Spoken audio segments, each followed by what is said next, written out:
Elizabeth here with another Trader Joe's healthy haul, some hits and misses. I'm a personal trainer. This is what I do all day long, and I'm here at my fitness studio in Houston, Texas.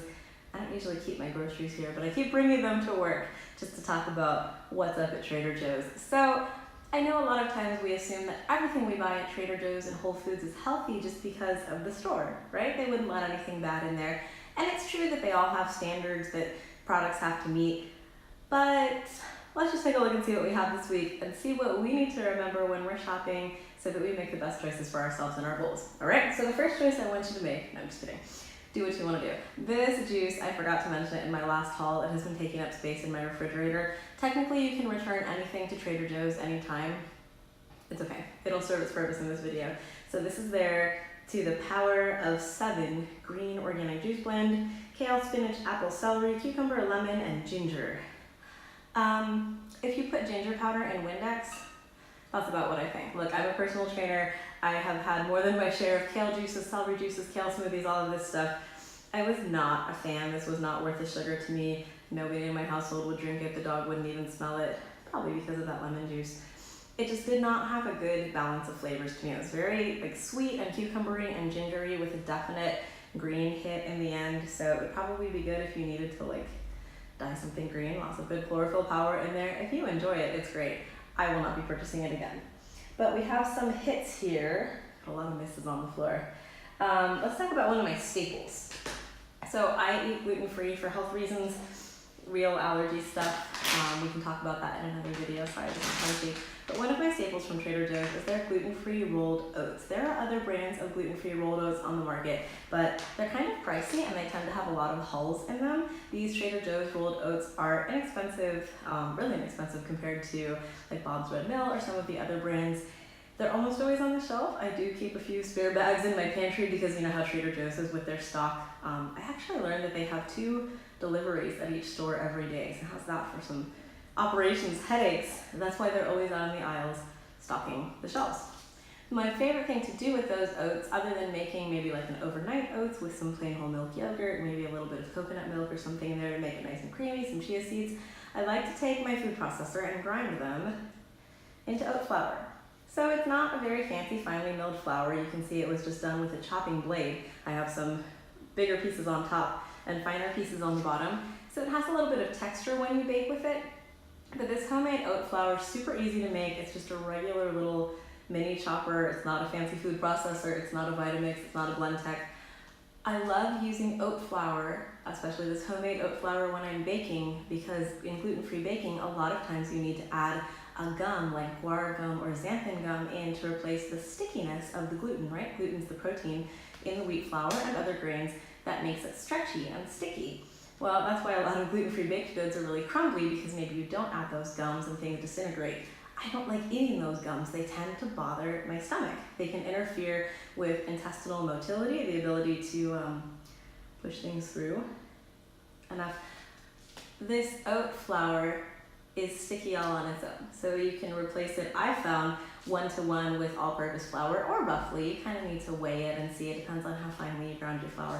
But you can use this to replace any flour in any regular recipe. The way I grind it, it might have a little bit of texture to it, but it doesn't have any sort of oat flavor. Like I said, you don't need any of those gums or bean flours or other specialized stuff. So those gluten-free rolled oats, they're a hit. They're a staple in my life. I have them on hand all the time. Something I wish I had on hand all the time was this falafel mix. I kept meaning to pick this up. Falafel typically is gluten-free even at a restaurant, except it can be fried in the same oil as everything else at that restaurant, which would then make it no longer gluten-free. This falafel mix is bomb. It's amazing. It's powdered. You just add water and then you need to let it sit.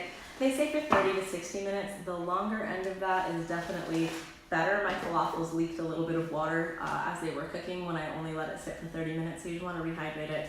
This is what it looks like. It's just a powder. It's got all the spices in there. It is a little bit cumin forward. It tastes delicious. So you can either bake it or fry it. Super easy. Instructions are on the package. This is one of my little baked falafels. So you can see it's not as dark brown as it would be if you fried it. I did brush the top with a little bit of oil. But they come up with a nice texture. This one's even been in the fridge for a couple of days, and you can see they're pretty nice inside. So Falafel. Is falafel a protein source? Well, in a serving, there are 12 grams of protein, but there's 28 grams of carbs. So is it a protein source? It contains protein. Is it primarily protein? No, it's got more than twice as much carbohydrate as it does protein. This is a thing that a lot of vegetarians don't realize about beans. They're primarily a carb. Anyway, enough about that, because I have the same thing to talk about with this bar. This is not a Trader Joe's brand product, but they do tend to have the best price in my area on these bars. And I like having some bars on hand, even if they're not nutritionally perfect, because they're better than not eating. And if I don't have time to prep things and I don't have things in the freezer, these are really good to have on hand in a bag, because even with the best plans, sometimes our schedules get away from us, traffic happens. I hate the name, but I generally like this bar. It digests well for me. I want to talk about the nutrition label though. You can see on the front, it says 20 grams of protein. That's true, I think. I haven't taken it to a lab. But then it says 0 grams of sugar. Let's learn something together. When you look at the back of the label, it does say 0 grams of added sugar, but it also says 20 grams of sugar alcohols. If you're new to nutrition, even if you're sort of intermediate at nutrition, you might not know how sugar alcohols are counted. So sugar alcohols, even though it's technically a sugar-free sugar, they do actually count as sugar, and for most people, they will still cause an elevation in your blood sugar, which is not bad. It's just what happens when we eat. But this 20 grams of sugar alcohol, while legally allowed to be called 0 grams of sugar, does actually have the same effect on your blood sugar as 10 grams of sugar would.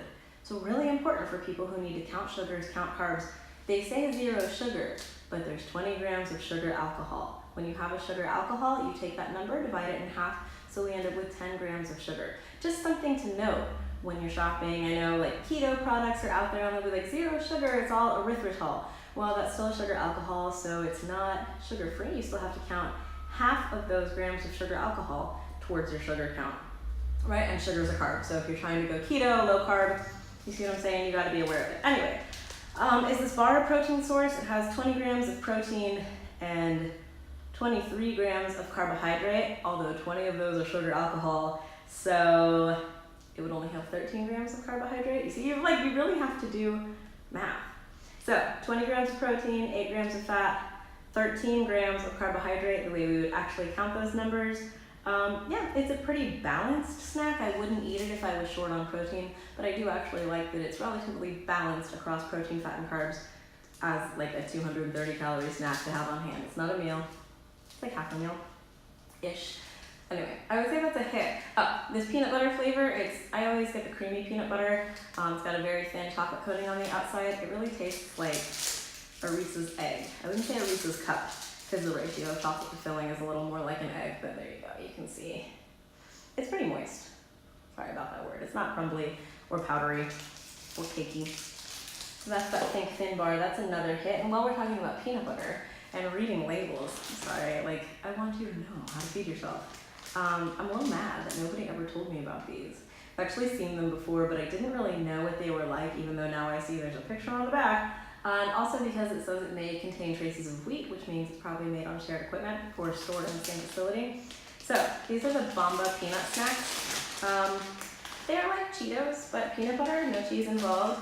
They dissolve into nothing when you eat them. They're very fluffy and light and so good. That's what I'm mad about. Nobody ever told me how good these were. Everybody in my household is mad for these things right now. Nutritionally though, peanut paste, corn grits, palm oil, and salt. If you do not like peanuts, this is not for you. It's very peanut buttery. I don't love the palm oil. These are mostly, I guess it looks like it's 50-50 peanut and corn. It's pretty much just, junk food. Is it better for you because it doesn't have preservatives and it doesn't have a lot of ingredients? Maybe, but that palm oil, it's not so great for the environment necessarily. It's not so great for you. So are these like an everyday staple food? Sadly, I would like them to be, but they're probably not. But they are delicious. There's also 3 servings in this bag, so just keep that in mind. There are 3 servings in here. I know it's a big bag, it's not a snack size bag, but those seem to disappear. So that's another hit. look at this defrosting mist. I got these a long time ago. These are the just grilled chicken strips, and I looked at the ingredients and I knew, okay, I don't like when they do this chicken breast with rib meat thing. I've already talked a lot about nutrition details, so I'm not going to talk about that. You can look that up. The internet will explain to you what that means and why it's not just plain chicken breast. And there's potato starch, so it's like gonna brown a little bit when you cook it.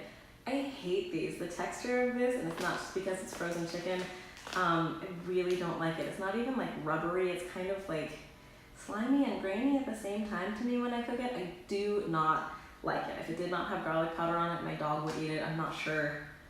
I probably know what I'm gonna do with these, sadly. But I thought these would be great to have on hand as like quick and easy chicken to add. If I already had a vegetable made, just throw these in a pan and they're done. Chicken's already pretty fast. I don't know, it was an interesting idea, but I'm not a fan of those just grilled chicken strips. However, if you are and you have a way of cooking them that they don't come out kind of slimy, leave me a comment, I would love to know.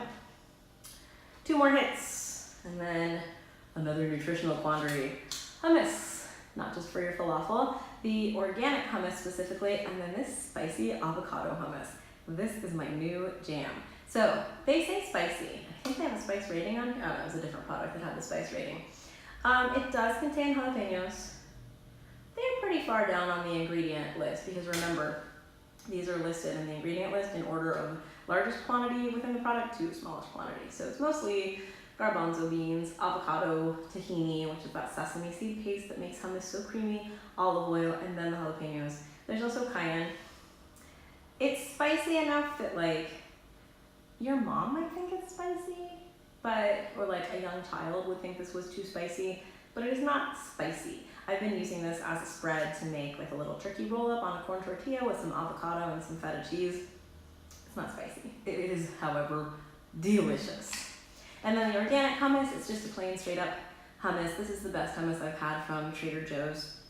I always have to watch hummus because just like I was mentioning with the oat flour, how there's those gums, sometimes in hummus there's those gums too to thicken it and stabilize it and keep like that little layer of water from separating out sometimes so they can keep it on the shelf longer. But I don't care for that. Hummus. The jalapeno hummus, the avocado hummus, it's so good. So the last thing is something new that I've seen on a few channels, and it's these pouches of yogurt, and it says spinach, mango, pear. Like I couldn't read that on the screen.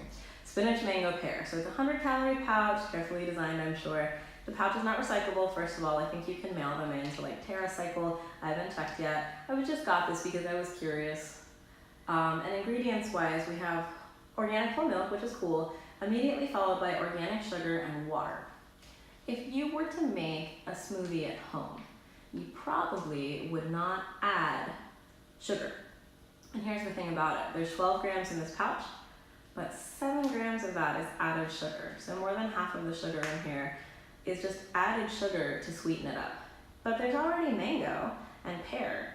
So what's the point of adding more sugar? At home, you could totally make a yogurt smoothie, put your spinach in, just add more mangoes and pears, right? So that you could have it sweeter if you wanted without having to add so much sugar. So I think overall, this is probably a little bit of a fail because it's mostly milk, sugar, and water, like the spinach, mango, and pear are at the lowest. It's not even green or anything, it's still white. How much spinach can be in there if it didn't even turn green, right? Spinach is pretty vibrant. So I think this is interesting. I think it's great marketing. I do not think that this is a health food. I do not think that this is a way to get enough fruits or vegetables in your day.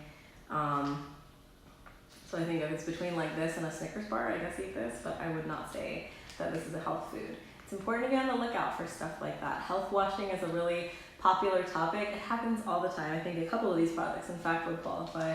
This would be one of them. They're just trying to market things that look healthy. It's a nice green package. There's leaves and a ladybug. It looks like, oh, it's gonna be so soothing for my soul, but like, it tasted okay. You can make a better one at home. Yeah, or just go to a smoothie place. If you're gonna be adding sugar, just go to a smoothie place. So that's my haul. I think the winners of this haul, aside from those Bomba peanut snacks, those are so good. Maybe we'll make that a co-winner. I think these are my winners. The Bat Falafel mix is also good. If you can find this in your store though, check it out. Like I said, it's great on a sandwich. You could eat it as a dip. Since we're geeking out on nutrition today, let's close with hummus nutrition. So hummus does contain a a reasonable amount of fat. But it's not bad for you, right? These fats are all coming from plant sources. So when we talk about good fats, really what most people are talking about are avoiding hydrogenated oils, aka trans fats, like margarine, some movie theater popcorn, some donuts and cakes and things. Anytime you're using a hydrogenated shortening, which I think is even hard to find now. When we say bad fats, we might also be saying any other fat that's solid at room temperature, right? That would be a saturated fat. So like the fat on red meat or bacon fat. It's sort of up for debate whether those saturated fats are actually bad for you. We thought they were, but that research was funded by people who had an interest in promoting carbohydrates as a good source of nutrition. And we all know where the 90s took us. And if you don't know where the 90s took us, subscribe to my channel because I'm about to drop some 90s nutrition videos that you're gonna love. I'm gonna be recreating, I won't tell you. You're gonna love it. So anyway, hummus has fat. It's definitely not the bad kind of fat. It's not the saturated kind of fat. So do your research on fat, talk to your doctor, know your specific needs and numbers, or leave me a comment if you have a question. I'll be happy to talk about it. I'm not a registered dietitian yet. I just am really passionate about making sure that people are eating what they think they're eating, because so often we think we're eating healthy and it turns out we were just following somebody else's program, or we didn't understand like the complicated math of those sugar alcohols on the Think Thin bars, because it says no sugar, but it says 23 carbs, but it's actually only 13. Why is that legal? Ask your senators. Anyway, I'm sure they don't care. I'm sure they'd be like, what is this person muttering about? So if you like this kind of video, leave me a comment below. Let me know if you have other products at Trader Joe's or any store that you want to know kind of if they're healthy or not and how to figure that out. I'd love to hear about that as well. So leave those in a comment, or you can DM me on Instagram and at TinyFitnessHTX. And we'll talk soon. Have a good week. Be healthy. Go buy your groceries.